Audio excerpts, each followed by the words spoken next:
Olá, graça e paz.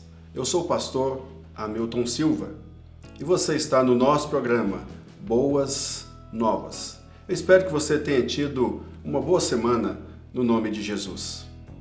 Antes de começarmos o nosso programa, eu gostaria de pedir que você pudesse curtir o nosso programa, que você pudesse compartilhar o nosso programa, para que mais pessoas possam ver o nosso programa. Eu gostaria de pedir que você também pudesse se inscrever no nosso canal e que você também pudesse acionar o sininho das notificações para que você possa então assim receber todas as notificações do nosso programa. Mas hoje eu quero continuar na exposição do Evangelho de Marcos. Na semana passada nós falamos do capítulo 1, versículos 40 ao verso 45. Hoje nós vamos falar do capítulo 2, do versículo 1 até o versículo de número 12. Tem a narrativa da cura de um paralítico levado por seus amigos. Então diz assim o texto da palavra de Deus. Dias depois, entrou Jesus de novo em Cafarnaum, e logo ocorreu que ele estava em casa. Muitos afluíram para ali, tantos que nem mesmo junto à porta eles achavam lugar, e anunciava-lhes a palavra. Alguns foram ter com ele, conduzindo um paralítico, levado por 4 homens, e, não podendo aproximar-se dele por causa da multidão, descobriram o eirado no ponto correspondente aonde ele estava. Fazendo uma abertura, baixaram o leito em que estava o doente. Vendo-lhes a fé, Jesus disse ao paralítico: Filho, os teus pecados estão perdoados.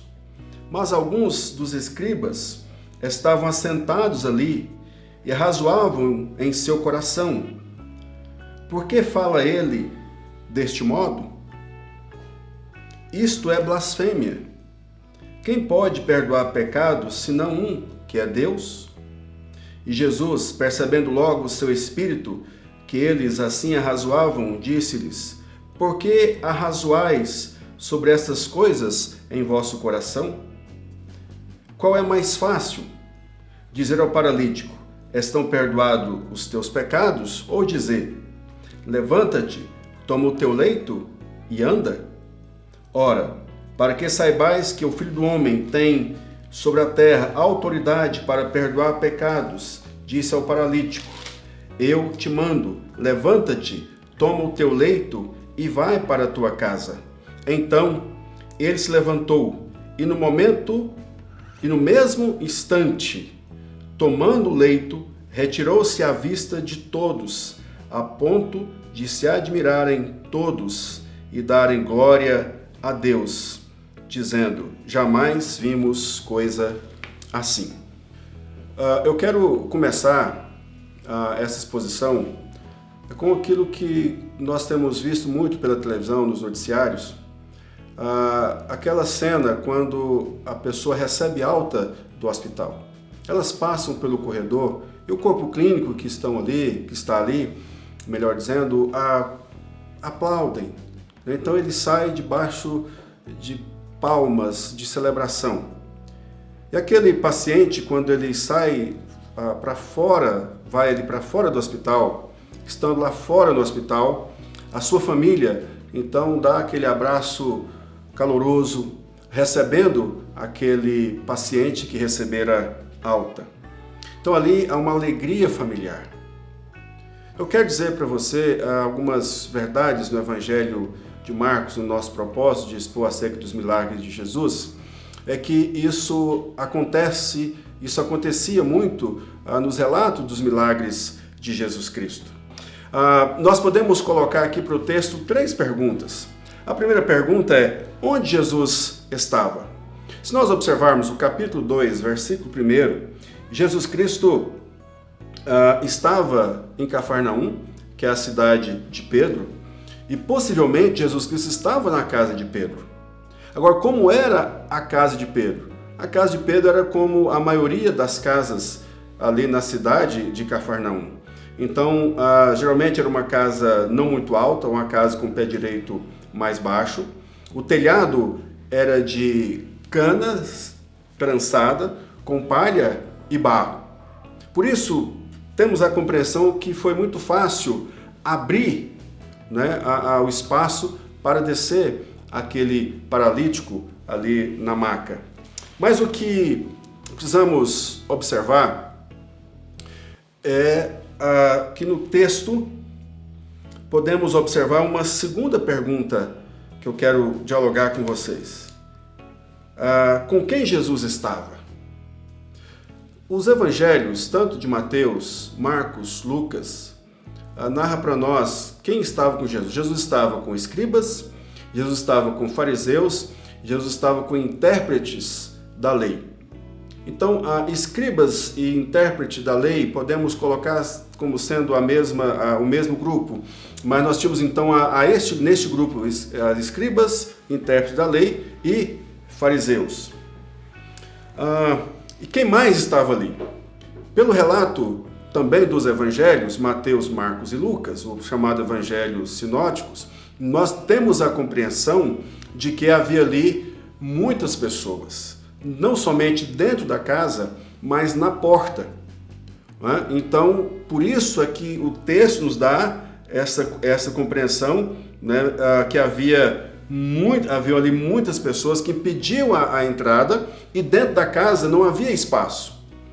Então, a Bíblia diz que aqueles homens, então, eles sobem com aquele paralítico e coloca ali diante de Jesus Cristo. Mas de onde vinham essas pessoas? A maioria das pessoas que estavam ali na casa eram da região da Galileia, porque esse relato, esses milagres de Jesus registrados nesses primeiros capítulos, eles se deram na Galileia.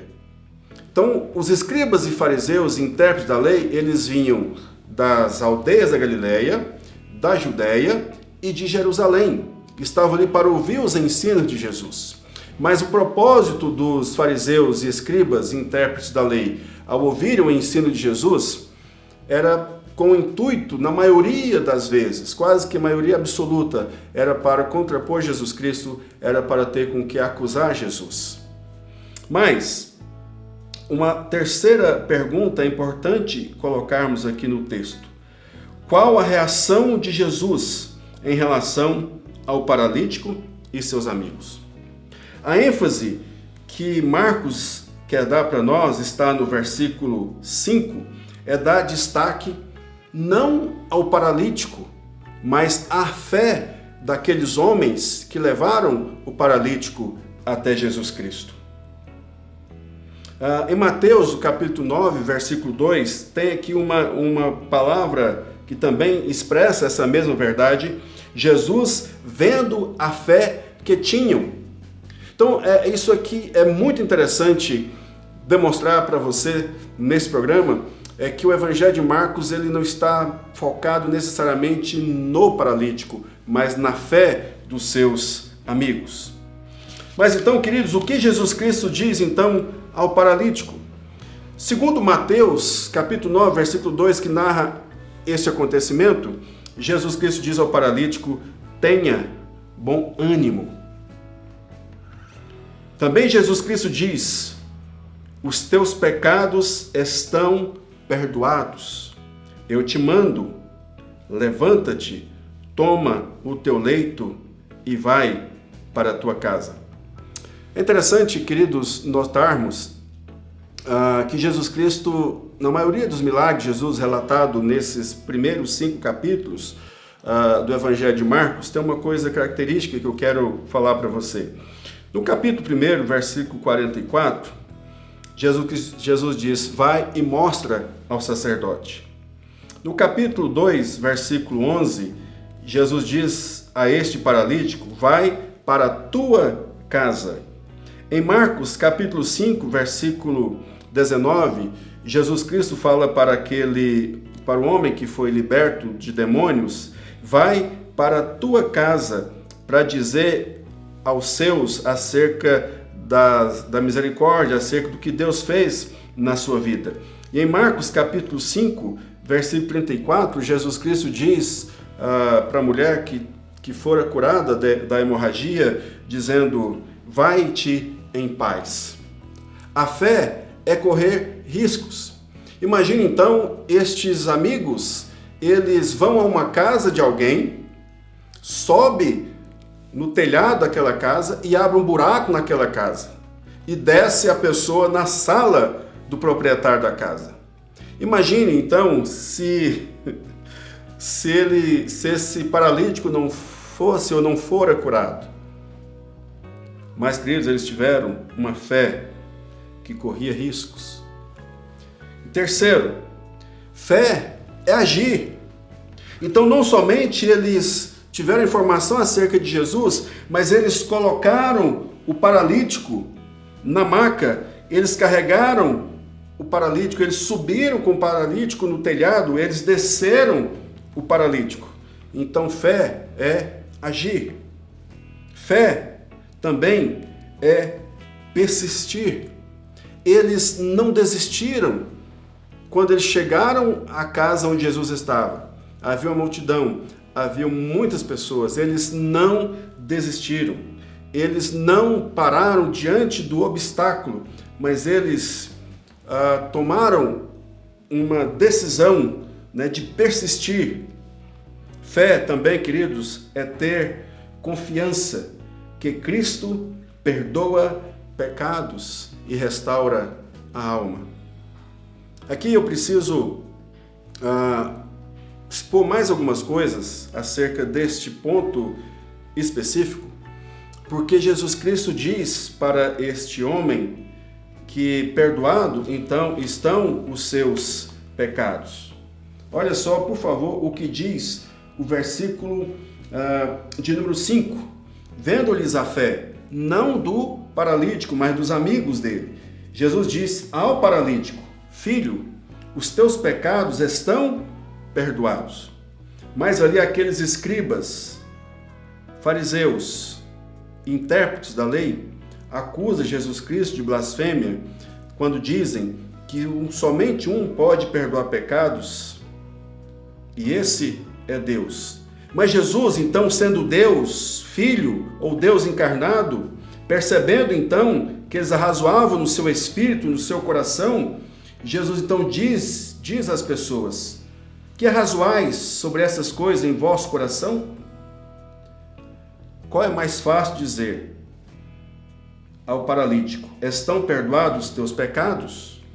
Ou dizer: levanta-te, toma o teu leito e anda? Ora, para que saibais que o Filho do Homem tem sobre a terra a autoridade para perdoar pecados, disse ao paralítico: eu te mando, levanta-te, toma o teu leito e vai para a tua casa. Então eu quero dizer para você que aqui é claramente demonstrado nessa última aplicação que Jesus Cristo não somente curou o físico deste paralítico, mas Jesus Cristo também perdoa o pecado desse paralítico. Então, possivelmente, a paralisia dele estava associado ao pecado. Mas eu quero então fazer uma ressalva à luz das Escrituras, que nós não podemos afirmar que toda enfermidade é por causa do pecado. Porque a própria palavra de Deus, no Evangelho de João, capítulo 9, do versículo 1 ao versículo 3, ali nós temos uma informação clara, que Jesus Cristo ele vê um cego. E os discípulos de Jesus perguntam: Jesus, quem pecou? Ele ou seus pais? E Jesus afirma: nem ele pecou, nem seus pais pecaram, mas para que nele fosse manifesto a glória de Deus. Então, queridos, eu quero dizer para você que a cena das pessoas do corpo clínico aplaudindo aquele que é curado, aquele que recebe alta do hospital, isso para mim é muito impactante. Eu quero dizer para você que este homem também, Jesus diz para ele: pega o teu leito, anda, vai para a tua casa. E este moço voltou para sua casa, com certeza, para os seus, com alegria, com festa. Ele não é mais um paralítico, ele agora anda. Ele não é mais dependente das pessoas, ele está plenamente fortalecido e pode cuidar de si mesmo. Mas eu quero dizer para você que muitas vezes você não tem forças. Muitas vezes você está prostrado. Muitas vezes você está caído. E muitas vezes você não tem nem forças. E muitas vezes falta-lhe a fé. Muitas vezes falta-lhe a esperança. Mas eu quero dizer para você que por mais que você esteja em uma situação como esta, você tem amigos que se importam com você. Você tem familiares que se importam com você. Eu quero dizer para você, para finalizar este programa, nós estamos interessados em seu bem-estar. Nós temos orado por você, para que as boas novas de Jesus alcancem o seu coração, para que as boas novas de Jesus, o poder de Jesus, te levante de onde você está, possa te fortalecer, te sustentar. Eu quero orar pedindo que, em nome de Jesus, o Espírito Santo de Deus, coloque fé no seu coração, fé para crer, fé para ter esperança em dias melhores. Ó Deus, em nome de Jesus, eu quero, Pai, rogar ao Senhor que, em nome de Jesus, o Senhor derrame da tua bondade, derrame, ó Deus, da tua graça, derrame, ó Deus, da tua misericórdia sobre esses queridos, amados do Senhor, que estão nos assistindo e que estão nos ouvindo. Ó Deus, que o Senhor, em nome de Jesus, coloque uma fé viva, gloriosa nesses corações para ter esperança, para ter, ó Deus, alegria e para saberem que o Senhor está com cada um deles, que o Senhor está com as mãos estendidas, que o Senhor está com os olhos abertos e que o Senhor está com os ouvidos inclinados para ouvir a oração, para ouvir o clamor. Assim, ó Deus, eu oro suplicando as tuas bênçãos no nome de Jesus. Amém. Até o nosso próximo programa.